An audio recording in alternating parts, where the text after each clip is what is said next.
I put down my coffee mug on the workbench and stared at the screen for a long moment. The text had come in at 7:43 inches the morning.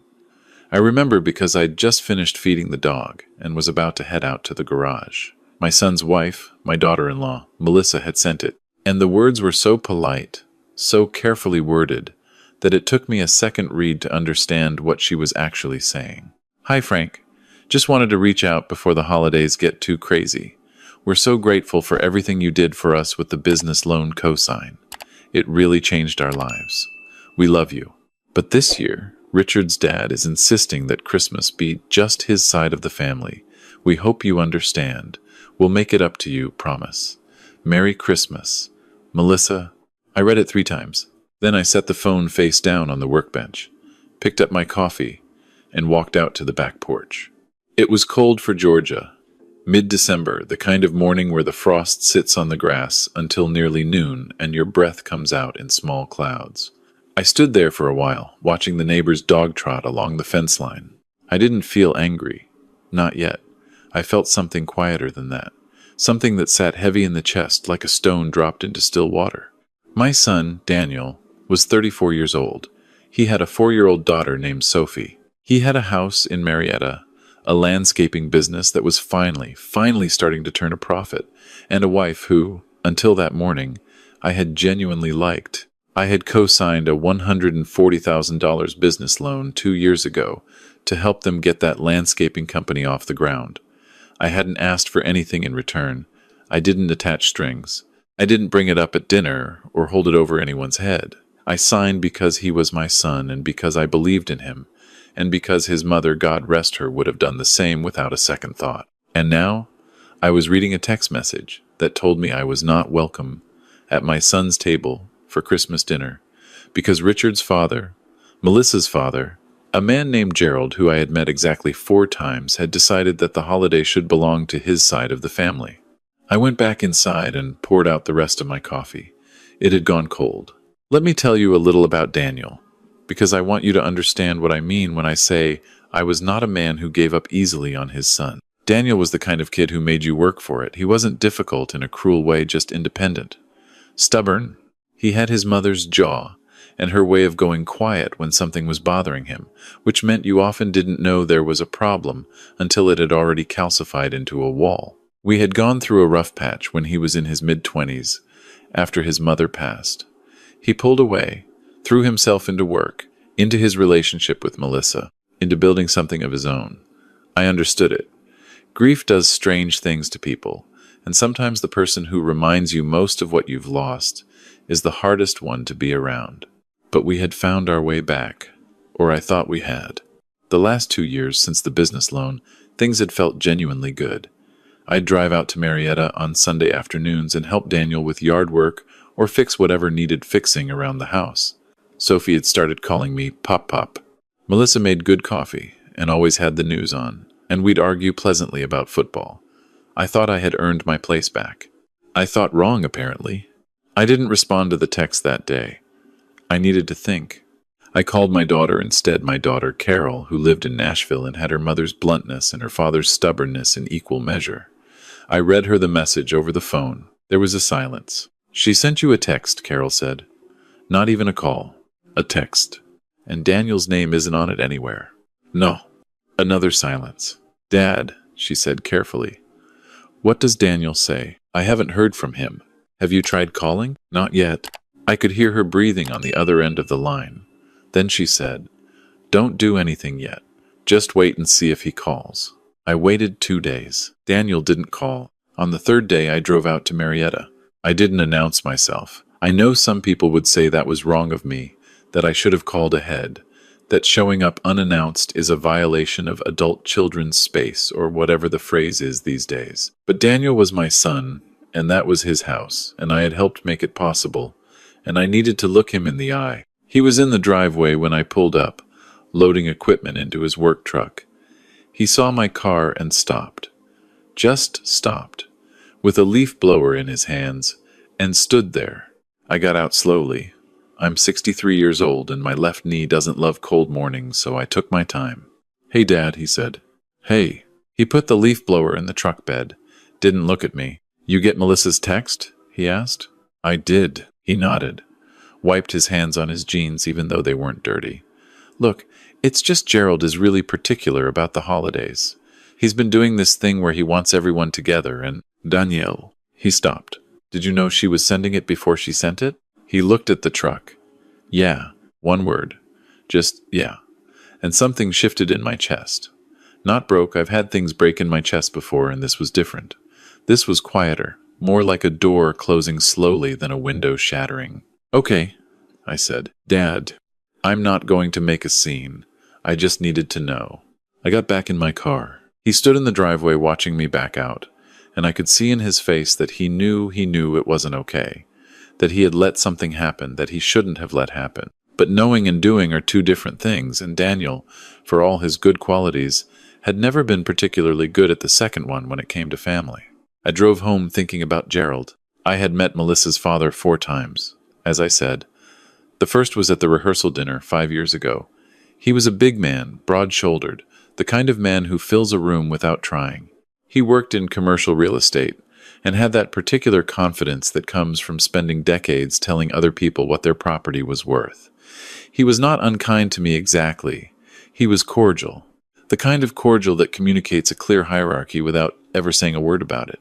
The second time was at Sophie's baptism. He sat on the opposite side of the church, and afterward, at the reception, he stood near his wife and held court, and I stood near mine.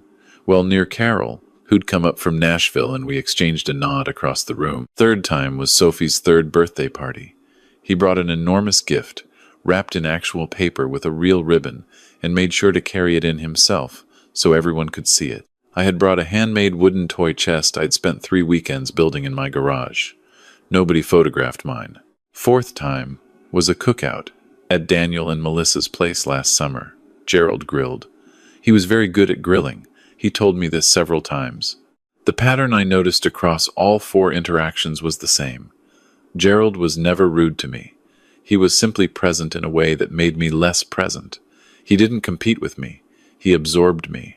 And somewhere in the years since Daniel and Melissa married, I had allowed that to happen because I didn't want to cause problems, didn't want to be the difficult father-in-law, didn't want to embarrass my son. I had been gracious, and Gerald had mistaken my grace for retreat. I wasn't going to make that mistake again. Here is what I decided on the drive home. I was not going to call Daniel and beg. I was not going to send Melissa a long emotional response. I was not going to show up at Christmas and create a scene. I was not going to tell Daniel about the co-signed loan in some kind of veiled threat. What I was going to do was something much simpler. I was going to call my attorney. My attorney is a man named Paul, who has been handling my affairs since my wife passed, and I had to get everything sorted. He's good, Paul. Quiet and thorough, and he doesn't editorialize. I called him on a Thursday afternoon and explained the situation. Not the emotional parts, just the facts. The co-signed loan, the terms, my current exposure if Daniel's business defaulted or if we had any kind of legal entanglement, and I needed to protect myself. I asked him what my options were. Paul was quiet for a moment. Then he said, Frank, co-signing means you're equally liable. If the business goes under, they come for you too. You don't have any ownership stake? No. Did you have anything in writing beyond the loan documents? No. Do you want to? I thought about Sophie. I thought about Daniel in the driveway with the leaf blower. I thought about Melissa's text arriving at 7:43 inches the morning, polished and bloodless. Yes, I said. I think I do. What Paul drew up was not a threat. I want to be clear about that. It was not an attempt to take anything from Daniel or cause him harm. It was a document that formalized my position that in exchange for the co-signing of the loan, I would receive a small equity stake in the business, 5%, which was frankly less than fair market value for the financial risk I had absorbed. It also included a clause specifying that I had a right to be notified of any major business decisions. Paul sent it to Daniel's business email with a cover note explaining that it was a standard protective measure and that I hoped we could sign it quickly and move on. I did not mention Christmas. I did not mention Melissa. I did not mention Gerald. I simply reminded everyone, very quietly, that I existed. Daniel called me 40 minutes after the email landed. Dad, what is this? It's what it looks like. You're asking for equity in my business? I co-signed a $140,000 loan, Daniel. That's not nothing. Paul says it's actually a reasonable ask. We never talked about this. We never talked about a lot of things. There was a long silence. I could hear him moving around, probably pacing. He was a pacer, always had been, even as a kid. Is this about Christmas? He finally asked. This is about me protecting my financial interests. The timing is what it is. Dad. Daniel. I kept my voice level. I wasn't angry. I genuinely wasn't, or I had moved past angry into something calmer and more purposeful. I'm not trying to hurt you. I'm not trying to punish you. I helped you because I love you, and because your mother would have wanted me to. But I'm 63 years old, and if your business has a bad year and the bank comes looking, they're coming to me too.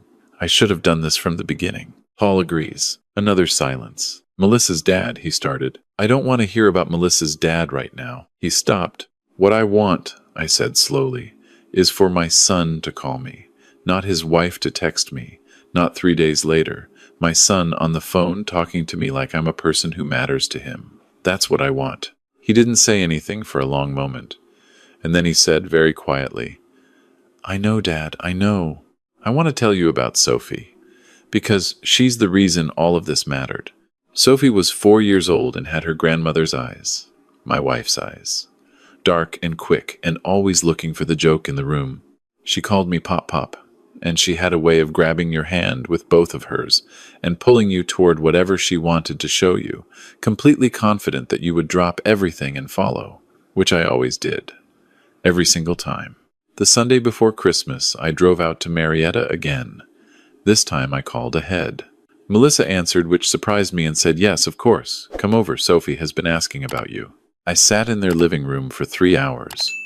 Sophie showed me every toy she owned and explained each one in exhaustive detail. Melissa made coffee and sat in the armchair across from me, and we talked, carefully at first and then more easily, about the business, about the neighborhood, about a show she'd been watching. Daniel came home from a job around noon. He hugged me when he came in. A real hug, not the side pat we'd settled into over the last couple of years. He smelled like cut grass and exhaust and cold air. You staying for lunch? He asked. If that's all right, it's all right. Melissa brought up Christmas while we were eating. She did it carefully, looking down at her plate. I talked to my dad, she said, about the holiday. I waited. I told him that you were part of our family, that Sophie needed her pop-pop at Christmas. She looked up. He wasn't happy about it, but that's his problem, not ours. I looked at Daniel. He was looking at his plate too. Melissa, I said. She looked at me. Thank you. That took courage. She shook her head slightly. It shouldn't have needed to. I should have said it from the beginning. We didn't say anything else about it. We ate lunch, and Sophie insisted on sitting on my lap for half of it, and afterward Daniel and I watched football while Melissa put Sophie down for a nap. During halftime, Daniel muted the TV and said, about the equity thing. We don't have to talk about it today. I want to. He turned to look at me. 5% is fair. More than fair, honestly. I should have offered you something from the start. He rubbed the back of his neck. I think I was embarrassed about needing the help, and I let that embarrassment turn into something it shouldn't have. Yeah, I said. I know. I'm sorry, Dad. I looked at him. My son, 34 years old, with his mother's jaw and his mother's stubbornness, and I was relieved to see at least some of her conscience. I know you are, I said. Let's watch the second half. Christmas that year was at Daniel and Melissa's house. Gerald came. Because of course he did. He was Sophie's grandfather too, and I was never going to take that from him or from Sophie, even when I was furious. He was cordial, more than cordial, actually. He shook my hand when he came in and said something polite about the toy chest I'd built, the one from Sophie's birthday that nobody had photographed. She loves that thing, he said. Keeps all her dress-up stuff in it. Good, I said. He nodded. We didn't become friends. We didn't need to be. Sophie pulled me toward the Christmas tree before I'd even gotten my coat off, and I dropped everything and followed her, same as always.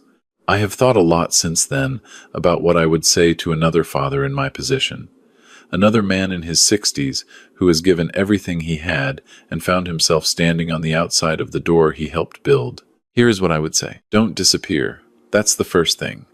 When you feel unwanted, the temptation is to withdraw, to let them have what they seem to want, which is your absence. But your absence is not what they actually need. What they need is for you to be present in a way that cannot be ignored.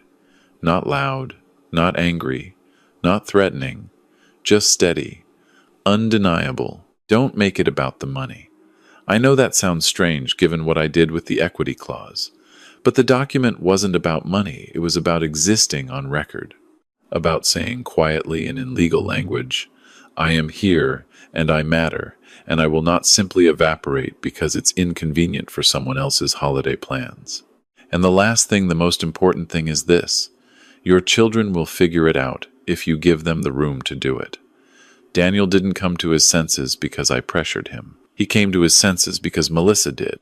And Melissa did because somewhere in her, she knew she'd done something wrong, and she was a person who cared about doing right. Not everyone is. But the ones worth keeping usually are. I still drive out to Marietta most Sundays. Sophie runs to the door when she hears my car in the driveway.